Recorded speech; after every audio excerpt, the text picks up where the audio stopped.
देखिए, विश्वकर्मा काष्ठ शिल्पी विकास समिति 16/8/1995 का गठन किया गया था। हम लोगों को कोई पता नहीं था कि क्या हो रहा है।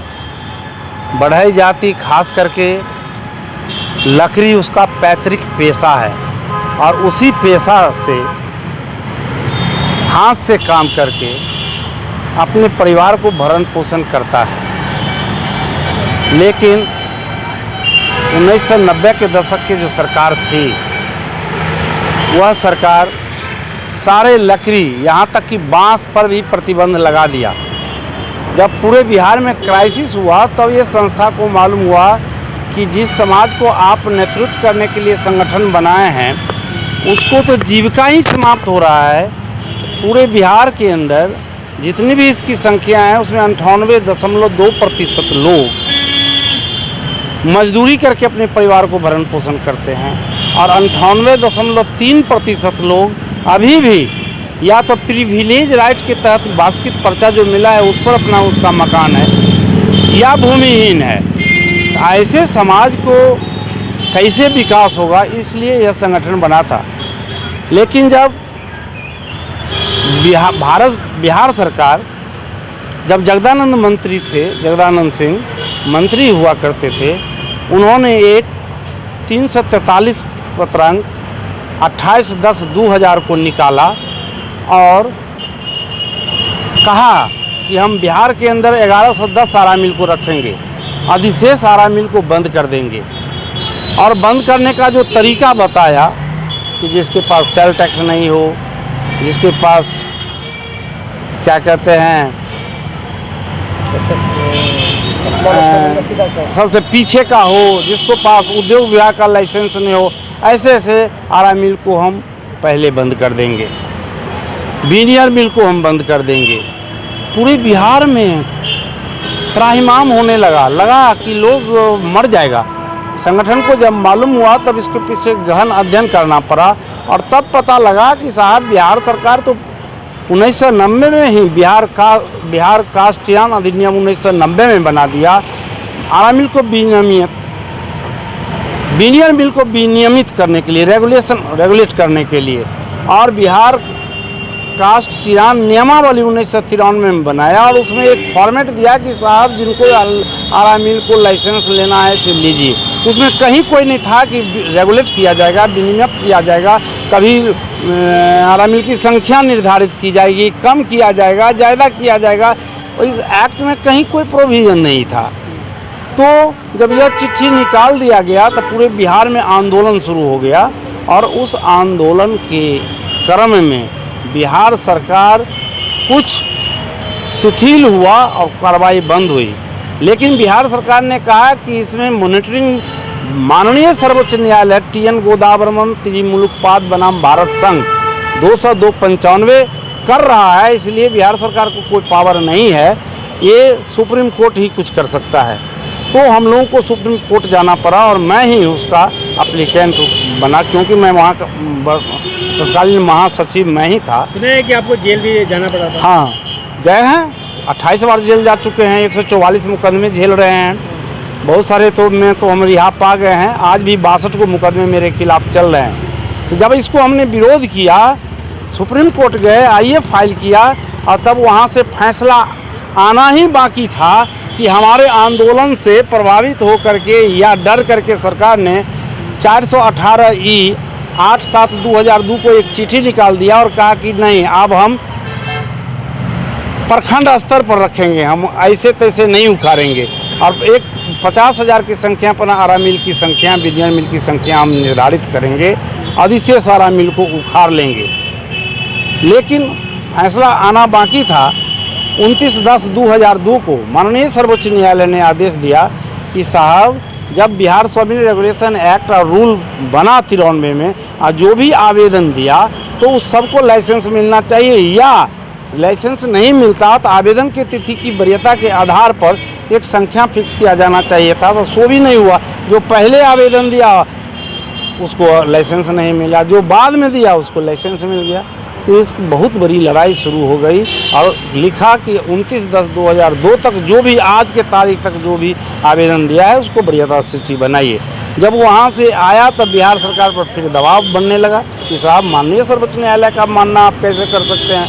तब उन्होंने फिर 760, 13/11/3 और 765, 14/11/2003 के द्वारा अधिसूचना जारी किया कि साहब हम 765 के द्वारा एक कमेटी गठित करेंगे और पूरे बिहार में लकड़ी का आकलन करेंगे और उसके सस्टेनेबल कैपेसिटी है उस आधार पर हम आरा मिल की संख्या निर्धारित करेंगे।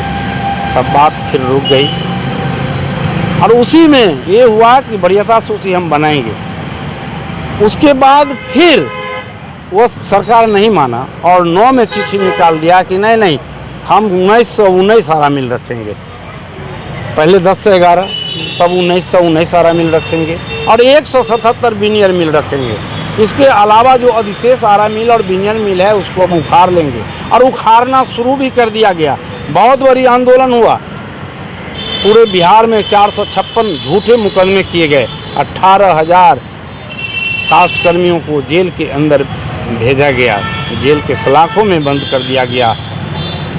इतनी बड़ी आंदोलन हो गया कि जब मैं लकड़ी पेशा से नहीं जुड़ा हुआ हूँ, मेरे खिलाफ भी 144 मुकदमे किए गए और समय दर समय हमको 28 बार जेल भेज दिया गया। तो एक क्राइसिस की स्थिति थी। 2004 में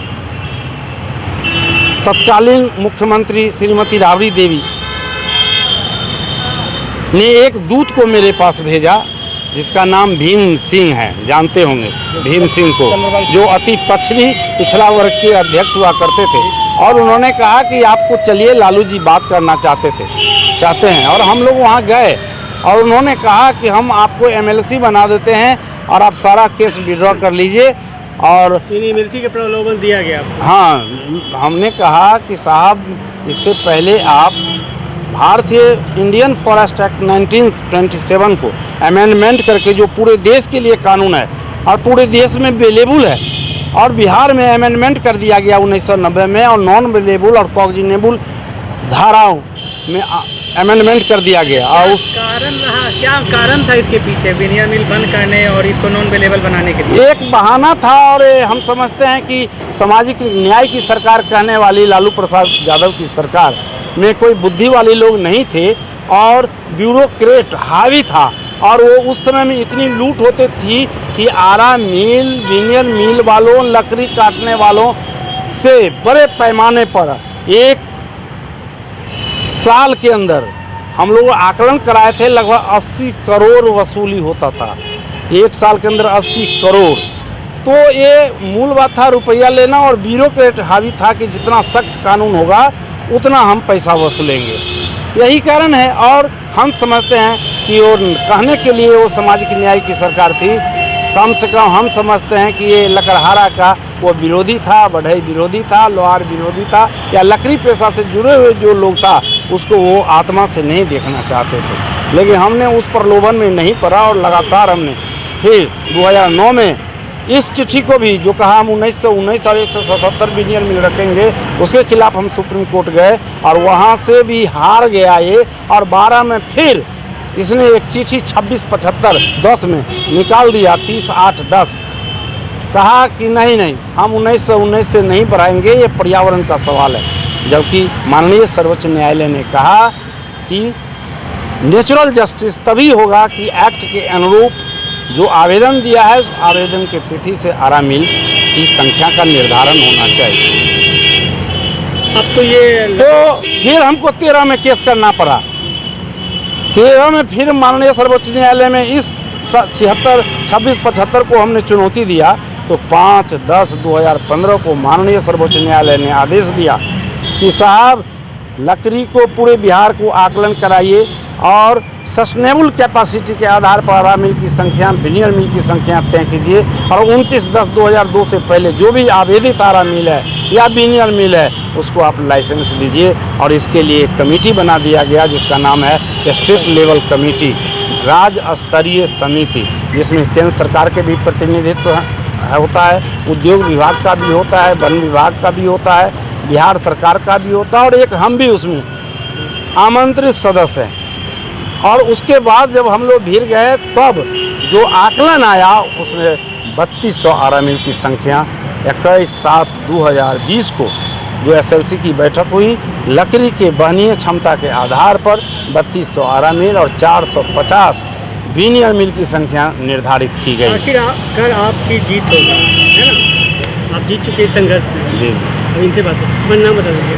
राम भरोस शर्मा, पूर्व महासचिव विश्वकर्मा काशिल्पी विकास समिति। अब तो जाहिर सी बात है जीत हो चुकी है, तो इसके बाद क्या फ़ायदा होगा? इससे पूरे बिहार में कम से कम 1,50,000 लोगों का पलायन रुकेगा। 177 बिनियर का अप्रूवल था, अब 450 लोग होंगे, तो 250 पौने 300 बिनियर प्लाईवुड एस्टेब्लिश होगा। एक यूनिट में 200 से लेकर 400 लोग काम करेंगे। छठ के बाद जो कम से कम 1,20,000 लोगों का पलायन रुकेगा इस अमेंडमेंट से। सबसे बड़ी बात है, जैसे राम सेतु बांध में हमारी गिलहरी की जो भूमिका थी वो हमने 1,20,000 लोगों का पलायन रुका। इस राम भरोसे जी के संघर्ष को आप कैसे देखते हैं? ये तो विश्व पितामह वाला संघर्ष है, एक अडिग संघर्ष है, लंबा संघर्ष का नतीजा है ये, लंबे संघर्ष का नतीजा है ये। नाम बताइए। धर्मेंद्र कुमार सिन्हा।